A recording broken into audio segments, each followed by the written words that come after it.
Good morning and welcome to another episode of the CEO Story. And boy, do we have a cracker for you guys today. We've got Matt Gillis, who is the CEO of Clean.io. Matt has got an amazing track record. And listen to this. He's got over 20 years of mobile media technology experience, over 1 billion with a B dollars in annual revenue.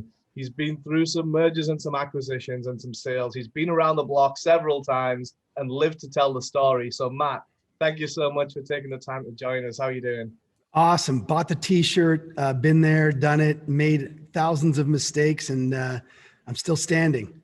And that's the beauty about the podcast. You get to share those ups and downs with the listeners, and hopefully we can add some value and take it away from there. So can we just start by sharing a little bit about what is Clean.io and what you guys do kind of in the cybersecurity space? And you can obviously talk to it in more detail.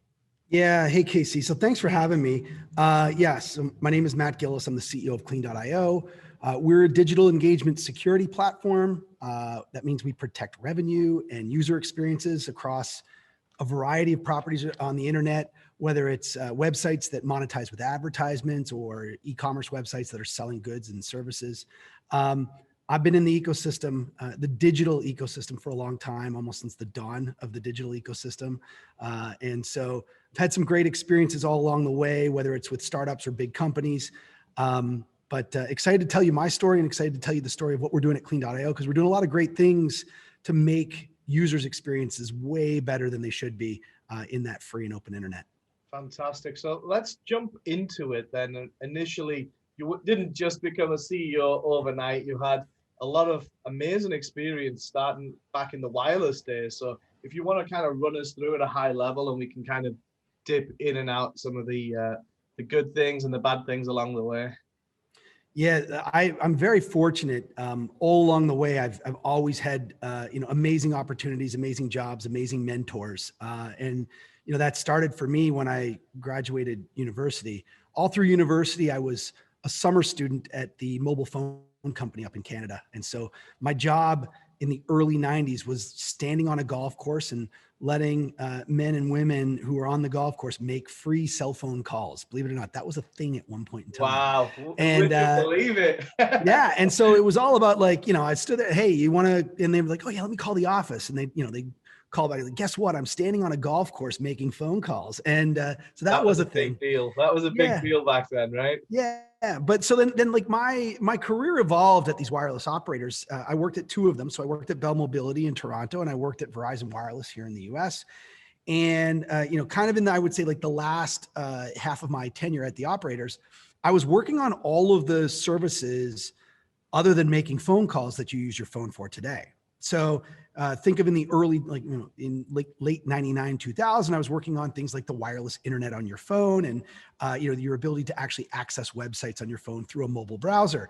And that subsequently evolved into like things like downloading ringtones and downloading games and watching video on demand on like the first evolution of networks that were capable of handling that bandwidth. So I would say that, I kind of got my undergrad degree at the mobile operators.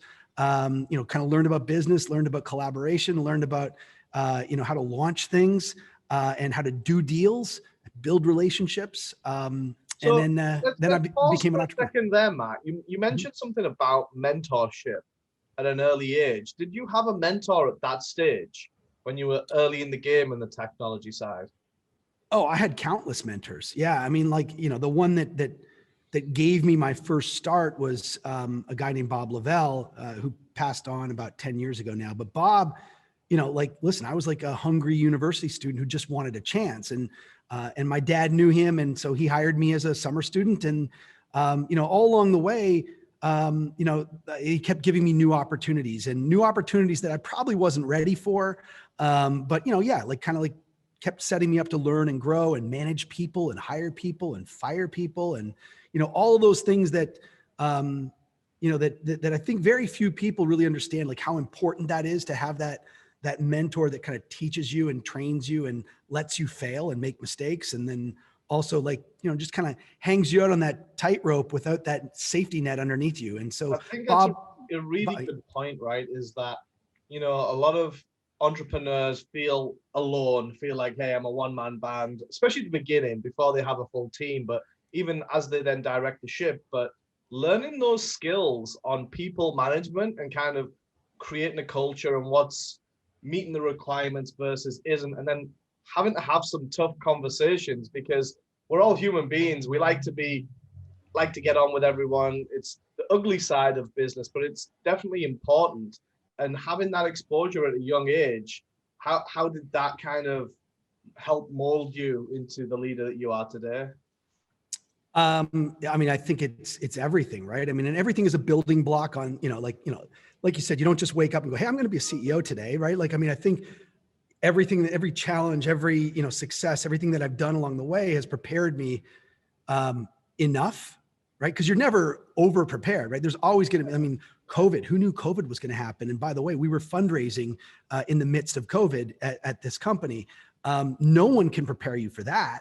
But I think what you can do is be prepared for like how to deal with adversity and how to, remain calm and how to make sure that, people around you stay focused and all of those sort of things. So, I think really where it really helped me in the early days was just like understanding people skills, like hiring the right people, just building that culture around you with your team, and that you really like, where do you want to wake up and love going to work every day? Like, cause obviously like you're going to spend more time with these people than you are with your family. So, how do you kind of build and foster that team and that organization and, make it not feel like work? And I've been fortunate all throughout my career. It's never really felt like work when I get up every day. That's really, really important, is that you get to, as the leader of the organization, design what that look and feel is going to be like. Because you're right, you spend more time there with the people around you in the work environment than you do with your family, unfortunately. And that's just the way it is with a lot of startups, especially at the early stages where you work in a lot of hours to kind of get there, right? Yeah, to be fair, I think culture is going to be what it's going to be. You don't design culture, but you set the framework to enable it.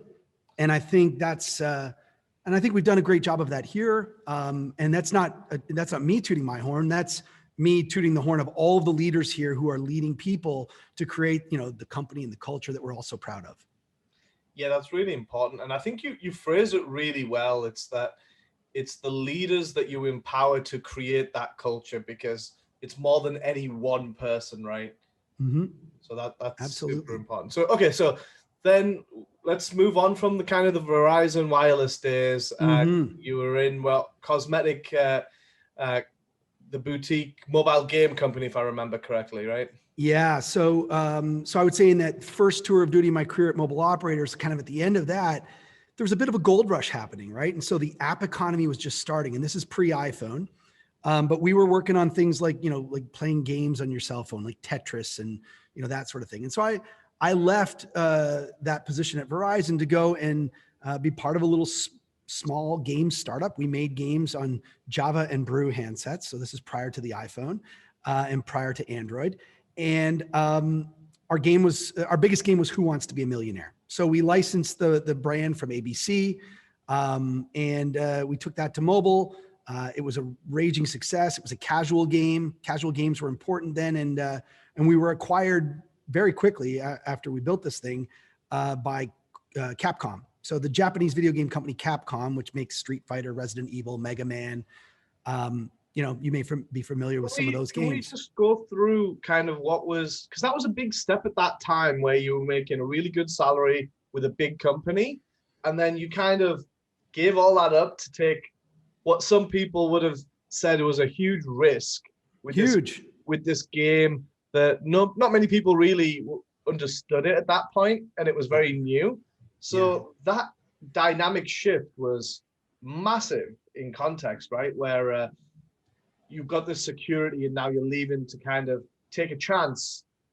And obviously that worked out, so that was great. But in hindsight, when you look back at it, what was going through your mind at that point, and what things made you go and do that rather than live the secure corporate life that you'd built up a good track record, you had a fantastic reputation, and to kind of risk it all?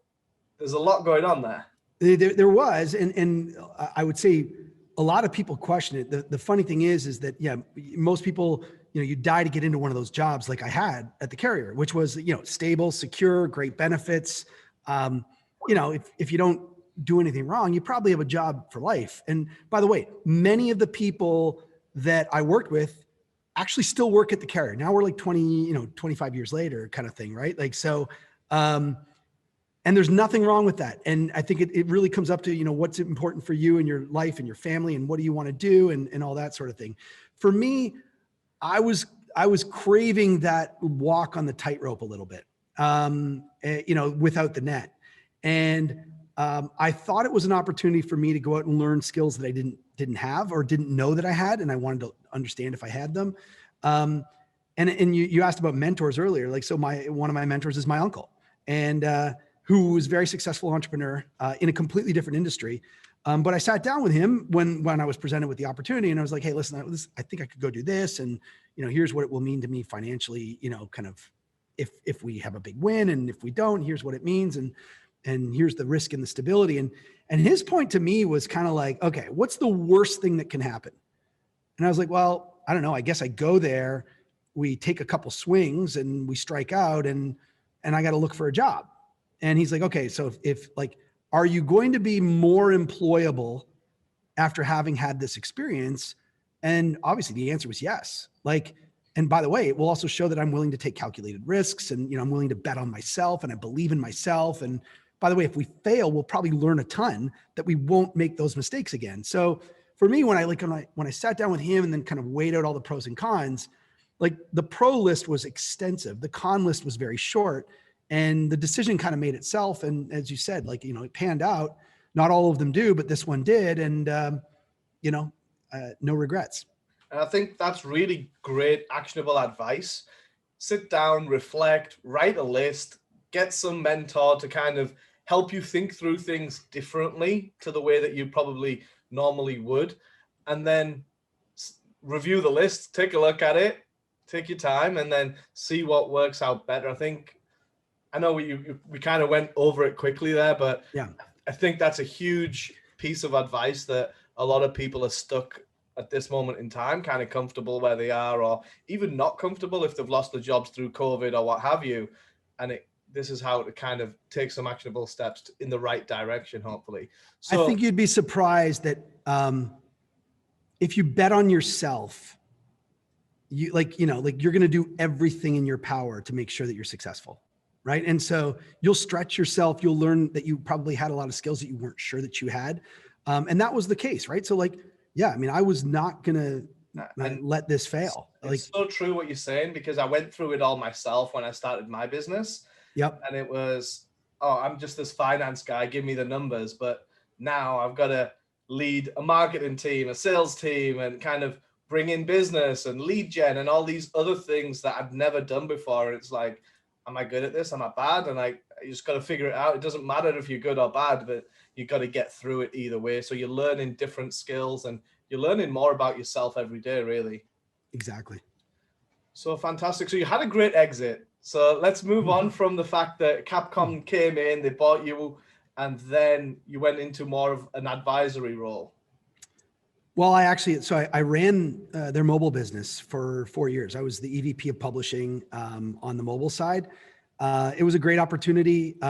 As you know, probably in most cases, when companies are acquired, the leadership team stays on and helps land the plane, and you usually kind of move on to the next thing. And I was fortunate. I was working with some amazing people. Yet another mentor. I got really lucky with Midori Yuasa, who was the leader of mobile at Capcom. And loved working with her, woke up every day and kicked my heels, and was fortunate to go into work. And we were solving fun problems. We were, the iPhone had just come out, so we were now launching new games on the iPhone. And basically at the end of my tenure at Capcom, we were just trying to solve this new problem that obviously doesn't sound so new now, but micropayments on mobile games, right? And so, it was hard to get people to pay $9.99 or even $5.99 to download Street Fighter, which is what the early days of the iPhone was. There was this, emergence of free apps and free games. The way to monetize was to do microtransactions. And so the last game that we launched right as I left Capcom was this game called Smurfs Village, which was basically Farmville with Smurfs. Had fun, stayed there 4 years, loved it, but I was craving that next change, and so I ended up leaving to go to a mobile ads startup called Millennial Media. Got it. Perfect. So yeah, and that's a good tenure as well. You did 4 years. That's probably more than most people after they've been acquired by a company. I normally see a year to 2 years, and then people tend to move on. So 4, it does really show that you did like that, and then you moved on. And then how was it then moving on and taking a new challenge? You're still based in Maryland, right, at that point? Yeah, so I've been in Maryland basically the whole time. I moved down here to work at Verizon Wireless, and so I just never went home. So now this is home. When we were at the end of my tenure at Capcom, as I said, there were a lot of challenges with the business model and getting folks to pay for things. And one of the things that was emerging at the time was this mobile advertising market. The fact that games would put ads in their games to make money. And so they give them away for free and you'd make money on the eyeballs. One of the most early successes in this market was a game called Words with Friends, which you've probably played, and many people have played this game. It's like Scrabble on your cell phone. And so Millennial Media was one of the early emerging startups that had raised some money and was kind of making a run for it to help app developers make money. And so I joined Millennial Media, to be honest with you, as an individual contributor. I was excited to join, and I was leading a team at Capcom, and I was excited to kind of dig in as an IC and really be one of the early guys to come and start to build out that business. I think at the time I was employee number 75, and we grew that thing to be, I think, 600 people. We did a couple acquisitions. We took the company public on the New York Stock Exchange. And so it was a really wild ride. And so, kind of that crescendo of like taking the company public and then being a publicly traded company and how hard that is. And Very different. Every 90 days, you got to, get on that treadmill and run it out. And so after a few years, we ended up, then selling that company, ironically, back to Verizon. So I ended up back at Verizon. Full circle, right? Full circle. Verizon had just acquired AOL, and AOL was kind of that, that entity that was the centerpiece for all the digital media assets that Verizon had planned to acquire. So Verizon acquired Millennial Media, and then we acquired Yahoo. And so, it was a pretty awesome journey over 8 years at Millennial Media for about 5 of those, and AOL for about 2 of those. And then, adding in the Yahoo asset, I was there, to kind of bring those pieces together. And I stayed a year after the Yahoo acquisition. Yeah, Matt, one of the things that I'm hearing a lot here is that, one, you seem to have this curiosity to always be at the front of the latest trend of technology and kind of position yourself. And I don't know where that comes from, but I really like it. And I have the same thing, but from a finance world, in terms of how can you keep innovating and improving, and where's the next eyeballs going, or where's the next deal going? Where does that kind of curiosity come from? Listen, if you look at the kind of my career in those phases, they all kind of are interconnected, but solving a different problem. So like, obviously my love for digital media and digital content and all that sort of stuff is what I was doing at Bell and at Verizon. But then I decided to go onto the other side of the table, right? So at Verizon, I was the buyer. If you built games and you wanted to sell them to Verizon customers, I was the guy that managed the games channel. But then I was like, well, listen, I see all these guys doing this and making a ton of money. I'd like to go and, build a game and hopefully sell that back in. And so that's what I did. And then, went through that journey and then kind of went from games at Capcom to like ads in games and other apps. And then, this leads you to my journey where I am now, which is we're a cybersecurity company, but the reality is we're protecting digital media properties. And so prior to here, I was doing ads in apps and ads on websites. And the first part of my tenure here at Clean has been solving the bad ads problem, because there's a lot of malicious ads and nefarious ads and things that are stealing PII or creating bad user experiences.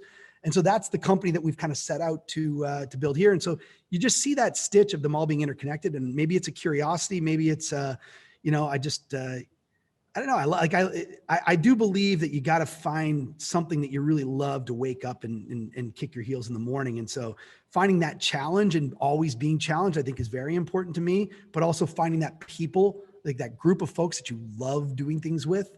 You know, it's those are kind of the two things.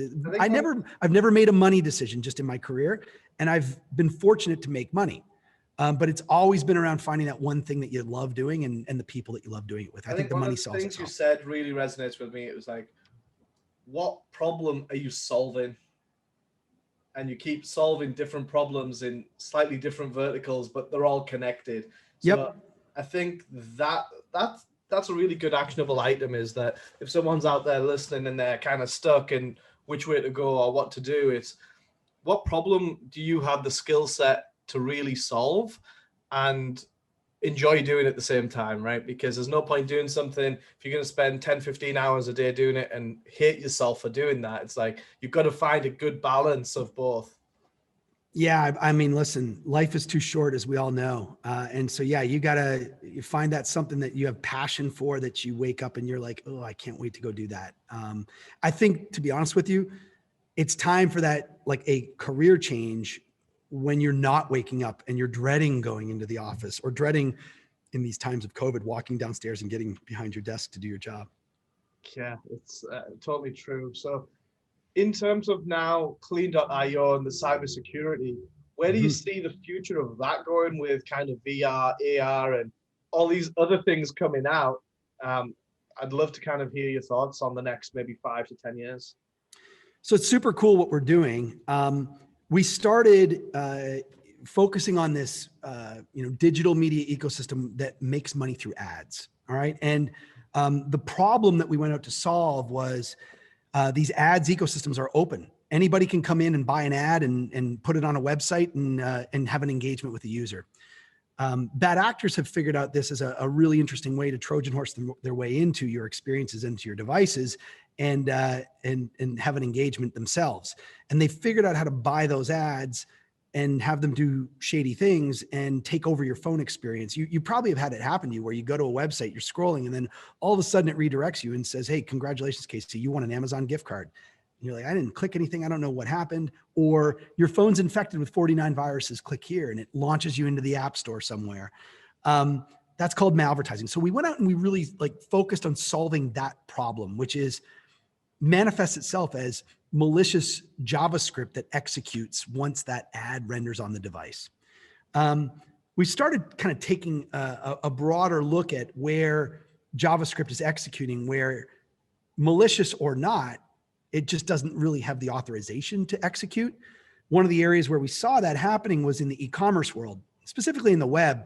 You can do a Chrome extension on a PC and it can wake up and take over the user experience. A whole bunch of things that bad actors can do. But sometimes good actors actually use that technology and kind of infiltrate where they shouldn't. And so we started doing some R&D on the e-commerce ecosystem to look at what are some of these things that are happening that are impacting user experiences and revenue. And we kind of ended up focusing on these things called discount browser extensions, things like Honey and Wikibuy. There's a whole bunch of them. Those are the two probably biggest ones that you may have heard of. And what these things do is users have put them on their PC. And when you're shopping in e-commerce, all of a sudden, when you get to checkout, they'll pop up and say, hey, we got coupons for you. Would you like us to inject them and see if we can save you a pile of money? And users obviously always want a discount. And so yeah, but the interesting thing is that, these e-commerce merchants, just like these publishers in the ads ecosystem, you own your website. You would think that because you own your website, you can control everything that happens on your website. And lo and behold, in the ads ecosystem, some of the biggest publishers in the world who have hundreds of millions of users, they could not control their experience. So these ads would come in and destroy the experience. Same thing in e-commerce. You own your store, you own your website. Like Honey is coming in and injecting code, and it's impacting your revenue and your user experience and all that sort of stuff. So, so the next iteration of our products is really still focusing around protecting the internet from malicious or untrusted JavaScript. And in this case, it's making sure that e-commerce merchants' margins don't get destroyed by things like honey and WikiBuy. That's awesome. It's way up there on my understanding and comprehension, but you did a really good job to help me understand what that really means. So that's awesome. Matt, we like to end with one question, and that is, if you had to attribute your success between three factors, those three factors being drive, skill, and luck, how would you apportion it between those three? Okay. So drive, skill, and luck. I am going to say that I think luck is probably 50% of it. And because I think there's a part about being in that right place in that right time. And, I think you got to be lucky a little bit. Right. I mean, but I think, for me, drive, drive is probably 40% of it and skills 10. That'd be my guess. I think you can improve your skills. There's no right or wrong answer here. So yeah, if you don't have the drive, working at a startup is super hard, and you're going to work, countless hours every day. I don't know. I don't think you can teach drive, but I think you can teach skills. I don't think you can teach that, ambition and that sort of stuff. You have to have it. And so that would be my guess. Awesome. Thank you so much for sharing. And then what is the best way for anyone who'd like to contact you or Clean to get in touch? Yeah. If people want to get in touch, you can find us at clean.io. That's our website. If you want to reach out to me, you can find me on LinkedIn. That's where I am. And that's where, most people can contact me. But if you want to send me an email, matt@clean.io. Fantastic. And we'll put the links below so that if anyone does want to reach out to Clean or to you, they can find you quite easily. So Matt, thank you so much for taking the time to share with us. You've been fantastic. Thanks, Casey. It was a pleasure. Cheers.